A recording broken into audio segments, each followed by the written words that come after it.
monde, j'espère que vous allez bien. C'est Maëlys, alias des mailles et des aiguilles. On se retrouve aujourd'hui pour une petite vidéo discutons et on va parler de chaussettes tricotées.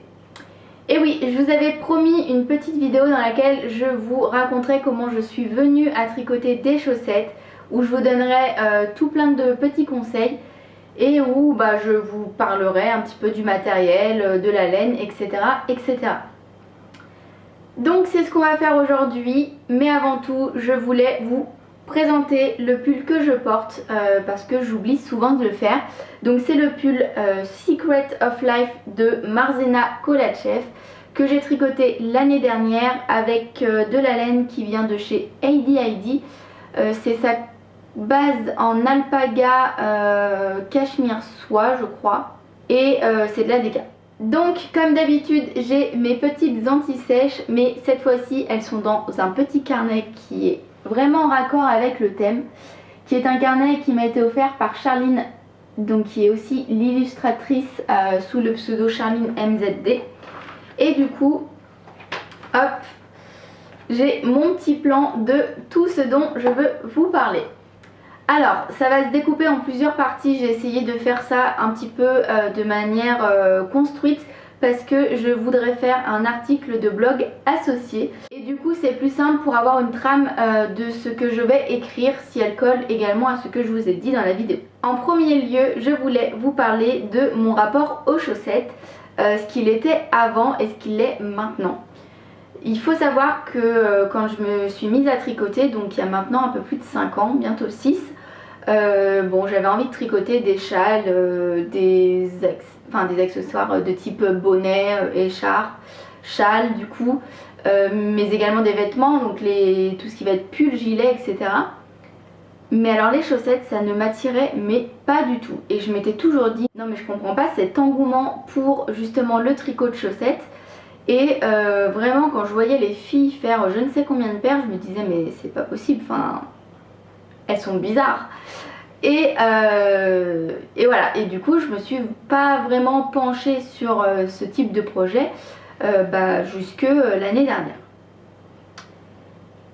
Et il faut savoir du coup que en 2020 je me suis lancée dans les chaussettes parce que je voulais juste une seule fois avoir un petit projet nomade. Du coup je me suis dit quitte à avoir un petit projet, pourquoi pas tenter les chaussettes.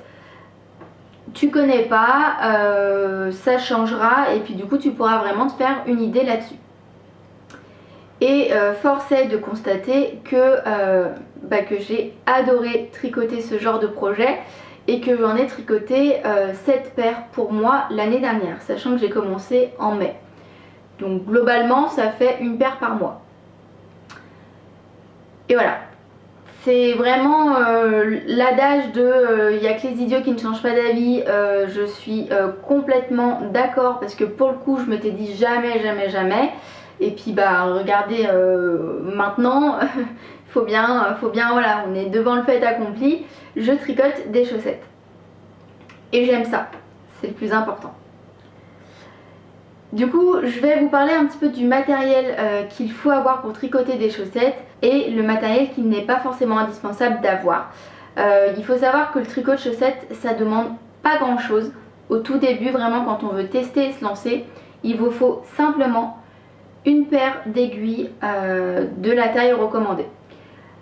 La seule chose du coup qu'il faut avoir en tête, c'est que si vous tricotez avec de la laine classique, j'y reviendrai un tout petit peu plus tard, les aiguilles recommandées sont en dessous de 3. Donc après ça varie mais globalement ça peut aller du 2 ou de 2,25, 2,5, 2,75. C'est les tailles d'aiguilles les plus courantes qui sont recommandées. Donc on n'a pas forcément tous ça en stock. Mais après ça se trouve assez facilement sur internet. Sur les sites, différents sites de mercerie en ligne, vous pouvez en retrouver. Il y a différents types d'aiguilles. Il y a forcément les aiguilles circulaires interchangeables, donc juste les pointes avec un câble, on va dire classique. On a également les aiguilles fixes, donc les aiguilles de la taille, par exemple on va dire les aiguilles 2,25 qui sont déjà raccordées à un câble et qu'on ne peut pas changer. Ça c'est ce que j'ai utilisé personnellement pour débuter avec un câble de 80 cm pour pouvoir faire le Magic Loop. Mais après vous avez toutes les aiguilles qui vous permettent de tricoter directement en rond. Donc vous avez les aiguilles double pointe que je n'ai jamais testé personnellement. Et vous avez après tout ce qui va être les mini circulaires. Qu'elles soient interchangeables ou fixes, ça c'est à la préférence de chacun.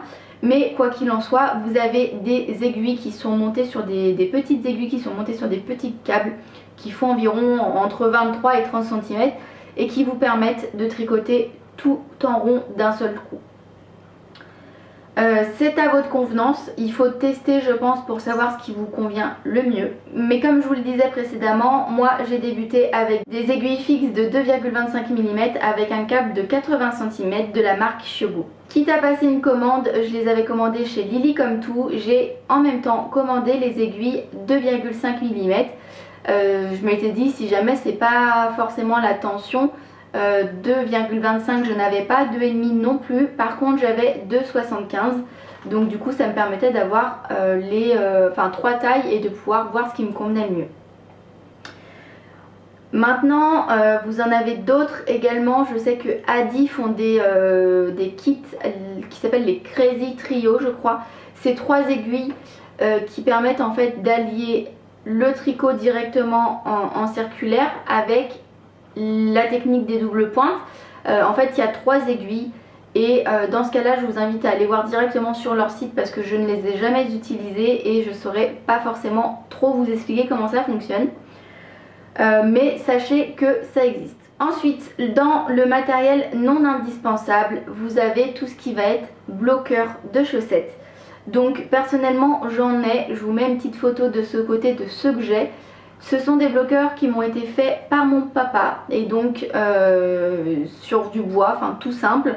Vous pouvez en retrouver sur Etsy qui sont directement vendus par des petits artisans. Vous pouvez en retrouver sur les sites de différentes merceries. Je sais que Knit Pro en font en plastique par exemple.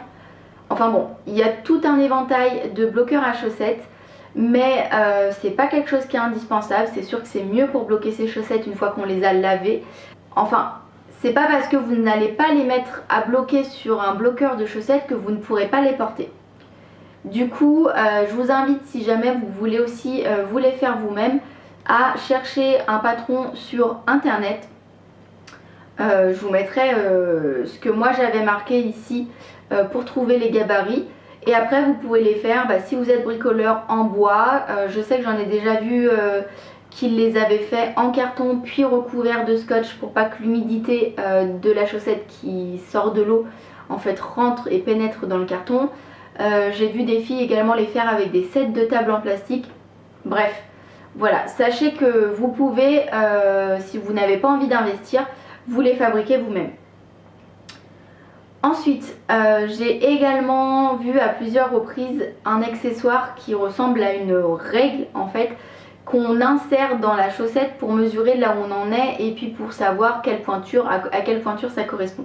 Alors c'est pas quelque chose qui est indispensable également, c'est plus un outil supplémentaire qui permet de gagner un petit peu de temps, mais sachez que normalement dans tous les patrons que vous allez faire, on vous indique en centimètres ou en nombre de rangs ce que vous devez tricoter. Vous avez plein d'autres petits accessoires tricot de type marqueur de mailles, compteur de rang, etc. C'est bien d'avoir des marqueurs de mailles, mais les classiques tout simples en forme d'ampoule feront suffisamment l'affaire. Après c'est un plus si vous avez des jolis petits marqueurs. Moi je sais que j'en ai, j'aime bien les utiliser, les changer. Pareil pour les Progress Keeper, vous savez les petits, ceux qui ont un petit fermoir, un petit crochet qu'on peut déplacer et qui permet de marquer l'avancée du tricot. C'est pas indispensable encore une fois, mais vous pouvez l'utiliser si ça vous fait plaisir de pouvoir voir en un seul coup d'œil ce que vous avez tricoté depuis votre dernière session. Les compteurs de rang c'est pareil, si vous avez un papier, un crayon, ça fait tout à fait l'affaire. Il y a beaucoup de compteurs de rang différents qui existent. Il y a ceux avec plusieurs anneaux et qu'on déplace. Par exemple je sais que Apollonie en fait. Vous avez également les bagues que vous mettez sur votre doigt. Alors des fois il faut appuyer sur un bouton et vous avez un petit écran qui vous indique le nombre de rangs. Mais vous avez aussi des bagues où vous tournez, il y a 2 anneaux sur la bague et vous les tournez, il y a des chiffres qui sont tout le tour. et du coup quand vous les tournez vous indiquez le nombre que vous souhaitez. Voilà, tout ça c'est pas indispensable, ce ne sont que des petits outils en plus pour vous aider lors de votre tricot de chaussettes.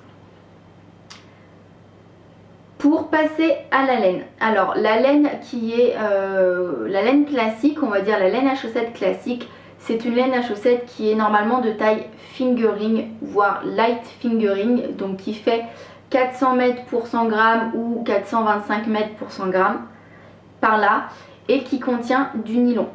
Alors nylon, polyamide c'est la même chose, mais il faut savoir que c'est très important d'avoir de la laine qui contient cette fibre là, puisque en fait c'est ce qui va faire la résistance de votre laine à chaussettes. Il faut savoir que les chaussettes quand on les porte, il y a des points d'échauffement, on va dire de frottement qui sont plus importants et qui sont situés au niveau de la pointe du pied, là où vous avez vos orteils, du talon, et du coup c'est très important d'avoir de la laine avec du nylon, qui contient du nylon, puisque ça va renforcer la chaussette et éviter que vos chaussettes ne s'abîment trop rapidement et surtout ne percent. Alors c'est pas parce qu'il y aura du nylon qu'elles ne vont pas s'abîmer, je dis simplement que ça va les renforcer. Que vous dire de plus à propos de la laine? Vous avez aussi bien des laines de type industriel qui sont vendues par des marques très connues comme Bergère de France, etc. Katia en fait, Regia en fait, enfin voilà, vous avez plusieurs marques industrielles qui en proposent, mais vous avez également des teinturières indépendantes qui produisent de la laine à chaussettes. Donc en fait elles ont une base à chaussettes sur lesquelles elles vont venir appliquer de la teinture, et ce qui fait qu'on a des chaussettes qui sont totalement uniques avec des couleurs magnifiques. Vous pouvez également retrouver des laines un peu plus épaisses, donc de type DK, qui contiennent également du nylon. Elles sont un peu plus rares, c'est une base qui est un peu plus rare à trouver mais qui existe quand même, et ça vous permet de vous faire des grosses chaussettes bien doudou qui seront très chaudes et beaucoup plus épaisses que une laine de type fingering. Ensuite, et on en vient au cœur du sujet, les patrons et les techniques associées. Si vous possédez un compte sur Ravelry, eh bien vous avez là la plus grande ressource de patrons, de tricot, de chaussettes. Je m'explique. Ravelry est un site où on trouve tout type de patrons, mais vraiment tout type. Ça peut aller du vêtement à l'accessoire, à la décoration maison, enfin vraiment plein de choses. Mais alors les chaussettes, vraiment si vous cherchez un modèle, c'est la caverne d'Ali Baba. Donc moi ce que je vous conseille, c'est vraiment d'aller voir les patrons qui sont disponibles sur Ravelry, et je pense qu'il y a forcément un patron qui vous plaira et que vous aurez envie de tricoter. Pour commencer, mes petits conseils sont de tabler sur les patrons qui sont gratuits. Donc Ravelry vous offre la possibilité de filtrer vos recherches. Donc quand vous allez dans la partie patron, vous pouvez déjà trier sur accessoires, chaussettes, adultes ou enfants suivant votre recherche. Savoir si le patron est gratuit ou payant, et moi je vous conseille réellement de prendre des patrons gratuits pour commencer. Après vous pouvez filtrer sur le nombre de couleurs, sur l'épaisseur de la laine, sur le métrage que vous souhaitez y consacrer, sur la langue du patron. Enfin voilà, vous avez une infinité de possibilités sur le filtrage. Parmi les patrons gratuits que je vous recommande de tester, il y a les Hermione Everyday Socks, les Day of Socks, les chaussettes guacamole, les balouisettes, ainsi que les Lapro Socks. Je vous aurai mis en bas dans la boîte de description, mais également en bas de la vidéo à chaque fois, le nom du patron avec le créateur ou la créatrice associée. N'hésitez pas, ça vous permet de voir un petit peu comment sont construits les différents patrons et de commencer à tester des choses sans trop investir. Du coup, s'il y a une infinité de patrons qui sont disponibles, c'est parce qu'il y a une infinité de techniques et d'assemblages de techniques qui sont possibles.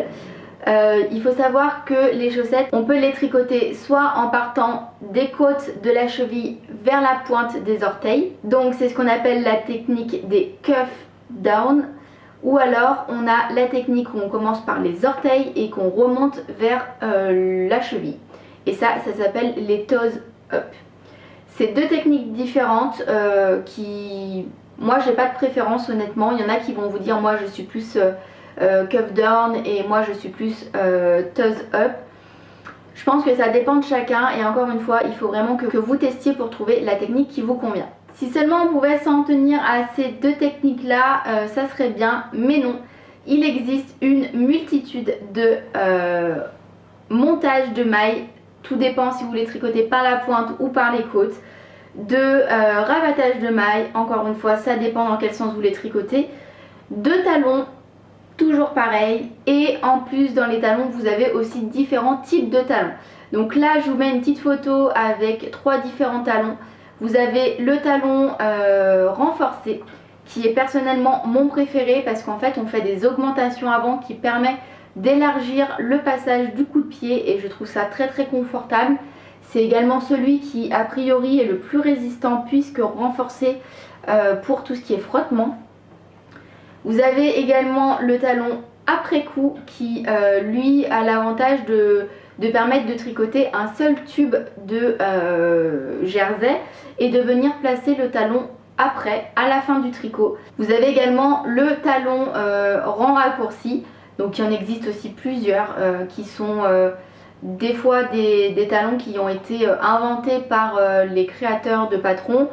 Personnellement c'est pas mon préféré parce que justement il offre pas l'augmentation au niveau du coup de pied et je trouve que du coup le talon tient pas forcément bien en place. Après ça c'est mon avis, c'est mon retour à moi, mon retour d'expérience. Ça dépend je pense du retour de chacun. De la morphologie aussi des pieds de chacun puisqu'on est tous différents. Il y a peut-être des choses qui vont tenir plus facilement sur vos pieds que sur les miens par exemple. Idem pour la pointe, je vous disais tout à l'heure, je vous parlais du montage ou du rabattage, mais il y a également différentes façons de faire la pointe qui va être plus ou moins longue et donc les orteils auront plus ou moins de place, qui peuvent être anatomiques, donc c'est-à-dire qui suivent le placement des orteils, donc qui forment une petite diagonale en fait, inversée forcément fonction des pieds droits du pied droit ou du pied gauche. Il y a énormément de techniques pour que vous soyez à l'aise dans vos chaussettes. C'est pas bien dans vos baskets, mais c'est à l'aise dans vos chaussettes. Et donc il est important, et je vais répéter ça, et je pense que je l'ai déjà répété tout le long de cette vidéo, que vous fassiez votre propre expérience. Et donc pour cela il faut tester différentes choses. Ça peut paraître un petit peu fastidieux, mais honnêtement la meilleure façon de savoir ce qui va vous convenir c'est vraiment de les tester, de voir si la technique vous plaît à faire, si ça vous enquiquine pas trop, si c'est simple pour vous et surtout si quand vous les portez vous vous sentez bien dedans. Ensuite, autre chose qui est important, j'aurais pu vous en parler dans la partie laine, mais je pense que ça vient aussi avec les patrons, c'est l'échantillon. On va dire que l'échantillon c'est pas la passion de tout le monde, on est bien d'accord et je suis vraiment la première à être d'accord avec ça, mais c'est quand même quelque chose qui est important dans le tricot de chaussettes puisqu'en fait ça va définir la densité du tricot et du coup du tissu de la chaussette. Il faut savoir que quand on tricote des chaussettes, il faut quand même un tissu qui soit assez dense pour avoir de la résistance. Il faut également savoir que l'échantillon c'est comme pour les pulls, c'est comme pour les bonnets, c'est comme pour tout le reste du tricot, ça va jouer sur la taille de votre projet. Du coup l'échantillon recommandé par le patron c'est quand même bien de s'en approcher de façon à ce que quand vous choisissiez votre taille, donc en fait qui est relative à la circonférence de votre pied, que vous ne vous retrouviez pas avec une chaussette qui soit trop petite ou qui soit beaucoup trop large pour votre pied tout simplement. Petite anecdote, c'est ce qui m'est arrivé avec mes 2 premières paires de chaussettes.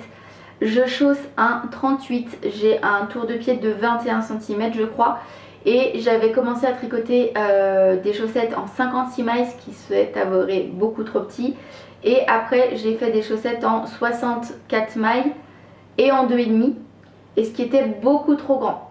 Donc j'ai fait ces 2 premières paires que j'ai refait à ma taille quand je me suis aperçue de mon erreur. Et maintenant je sais, pour vous donner un ordre d'idée, que ma taille idéale c'est environ 60 ou 64 mailles avec des 2,25 mm. Quand je tricote du jacquard par exemple, je sais que j'ai besoin d'augmenter d'un quart de taille mes aiguilles puisque je vais avoir un tricot qui va être légèrement plus serré et du coup ben voilà, pour quand même passer le pied dedans, il est important de pouvoir jouer sur la taille des aiguilles. Que vous dire de plus? Avec le temps, ça c'est quelque chose que vous saurez, encore une fois c'est de la pratique, une fois que vous aurez trouvé à peu près le nombre de mailles qui vous convient, vous ajusterez vos aiguilles et vous aurez des chaussettes qui vous vont parfaitement. Ce qu'il faut savoir, c'est que tous les patrons ne proposent pas, par exemple si votre nombre de mailles idéal c'est 60 mailles, et ben faut savoir que tous les patrons ne sont pas créés pour avoir une taille qui correspond à vos 60 mailles. Parce que il y a plein de raisons, parce que par exemple si c'est un patron avec un motif, et ben le motif ne sera peut-être pas un multiple qui permettra pas de tomber sur le nombre total de mailles qui est idéal pour vous. Donc il faut savoir ajuster un petit peu, et pour ça vous allez apprendre à connaître votre échantillon et vos tailles d'aiguille. C'est pour ça que je vous dis que moi pour du jacquard, je sais en ayant fait un échantillon qu'il faut que je tricote avec un quart de taille supplémentaire. Ça peut paraître un petit peu barbare tout ça, mais réellement quand vous le pratiquez, c'est quelque chose qui devient très logique et qui se fait très facilement. Honnêtement, je vais vous dire avec un petit peu d'expérience, alors j'en ai pas non plus 36 000, mais avec mes 7 paires que j'ai derrière moi, finalement quand je tricote des chaussettes qui sont toutes simples, donc en jersey, sans motif particulier, avec un patron que j'ai déjà fait, je ne refais pas d'échantillon. Parce que je connais le patron, je sais comment il taille et je sais comment va se comporter un petit peu la laine, puisque globalement les laines sont quasiment tout le temps les mêmes. En tout cas pour ma part, j'utilise très souvent par exemple de la laine autorayante de chez Anna, le bruit des aiguilles. Donc une fois que j'ai fait un échantillon, peu importe le coloris, j'aurai toujours le même échantillon, puisque j'ai une tension pour moi qui est relativement stable et qui ne change pas d'un mois sur l'autre ou d'un projet sur l'autre. Ensuite, pour finir, je voulais vous parler un petit peu de l'entretien des chaussettes, parce que c'est quelque chose qui peut poser question. Faut savoir que les chaussettes, une fois que je les ai terminées en termes de tricot, je les lave à la main dans une bassine d'eau à température ambiante avec un petit peu de savon spécial laine, et je laisse tremper tout ça. Je les sors de l'eau, je ne les essore pas, on ne tord jamais un tricot comme ça, sinon vous allez le déformer et ça sera fichu. Mais voilà, après pour enlever le surplus d'eau, je les pose dans une serviette éponge, je roule la serviette éponge autour de ce projet là, je marche dessus pour en fait compresser la laine, et ensuite j'ai des chaussettes qui sont globalement humides mais vraiment pas alpispalo quoi. Du coup une fois que j'ai les chaussettes humides, je les mets sur mon bloqueur et je les laisse sécher à plat tranquillement, et une fois que c'est sec, je les plie et je les range jusqu'à temps que je vienne les porter. C'est quelque chose que je fais quand même systématiquement, parce que déjà ça permet d'enlever toutes les petites impuretés, parce qu'on a tricoté à droite à gauche, on a laissé le tricot traîner un petit peu de partout. Je préfère faire ça, mais ça permet également de lisser le point, surtout si vous avez des points par exemple de dentelle ou des motifs texturés, ça permet de bien faire ressortir ces points là. Après, une fois que je les porte classiquement. Alors au début je les portais qu'à la maison parce que j'avais peur de les abîmer, mais maintenant de plus en plus souvent je les mets dans mes baskets, dans mes bottes, enfin voilà, j'ai pas de soucis particuliers. Le port de chaussettes tricotées est un petit peu différent des chaussettes classiques parce qu'elles sont un petit peu plus épaisses, mais honnêtement il n'y a pas, enfin moi je m'y suis faite très très vite. Et je trouve ça au contraire agréable, plus chaud et plus confortable que les chaussettes traditionnelles. Je les porte plusieurs fois, je ne lave pas systématiquement mes chaussettes. Par exemple si je les mets pour aller faire les courses et que je reviens, je les ai peut-être portées 3 ou 4 heures dans la journée, je ne vais pas les laver systématiquement. C'est pas que je suis sale etc. C'est que la laine a des propriétés respirantes qui fait que globalement vous n'avez pas d'odeur dans vos chaussettes tricotées. Donc ce que je fais, c'est que je les lave tous les 3-4 fois où je les ai portées. Donc pour les laver, je répète le même processus. Je les prends, je les mets dans une bassine d'eau, etc. Je les essore dans une serviette et je les mets à sécher à plat. C'est un choix que j'ai fait de laver mes chaussettes à la main. Il y en a qui les mettent dans la machine. Il y a des laines qui sont faites pour. Personnellement, j'ai jamais testé. J'ai trop peur de feutrer mes affaires. Mais si votre laine est super wash, il n'y a aucune raison qu'en cycle laine, vos chaussettes ne s'abîment. Voilà. J'ai choisi du coup moi, comme je vous le disais, de les laver à la main. Aussi pour une question écologique. J'ai du mal à concevoir de mettre 3 paires de chaussettes dans une machine. Moi ma machine c'est une 7 kg. Donc bon voilà, ça fait un petit peu ridicule. Donc je préfère les laver au fur et à mesure à la main. Ça prend pas 107 ans. Et au moins je suis sûre de ne pas les abîmer. Enfin, dernière partie de l'entretien, c'est la partie déboulochage. Qui peut arriver puisqu'en fait comme il y a du frottement, il y a quand même quelques bouloches qui peuvent apparaître, c'est pas grave. Un coup de rasoir et on n'en parle plus. Personnellement j'utilise le Gleaner que j'avais trouvé chez Lily Comme Tout. Je vous mets une petite photo, j'ai fait un petit avant après, alors je sais pas si ça sera très visible, mais je glean, je rase mes chaussettes. Là par exemple pour les paires que j'ai fait l'année dernière, je les ai fait en fin d'année et c'est tout. Je les fais une fois par an. Donc globalement je dirais peut-être une fois tous les 6 mois. Si c'est trop catastrophique, s'il y a vraiment beaucoup de bouloches, peut-être une fois par trimestre. Mais pas plus. Enfin, quoi qu'il en soit, je le fais pas à chaque fois que je porte mes chaussettes. Voilà, bah écoutez, j'ai terminé de vous faire mon petit blabla à propos de ce type de projet.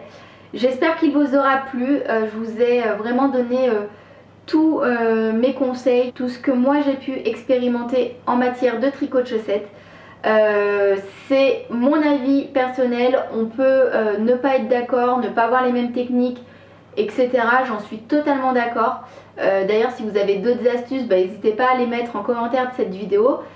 Si vous avez des questions, je suis à votre écoute et je serai ravie de pouvoir y répondre. Et j'espère réellement et sincèrement que cette petite vidéo vous aura donné envie de vous lancer dans les chaussettes. Parce qu'une fois qu'on se lance, je vous promets, on devient addict. C'est super génial de pouvoir tricoter ces chaussettes. C'est vraiment un projet qui est plein de différentes petites techniques et qui est ultra motivant. Ça avance vite. On a rapidement des projets terminés. Donc voilà, je vous encourage vivement à vous lancer. Ça permet aussi de faire de petits cadeaux tricotés et de pouvoir les offrir, donc ça c'est un point positif. Et voilà, et n'ayez plus peur de vous lancer dans les tricots de chaussettes et je vous dis à très vite. Bye bye.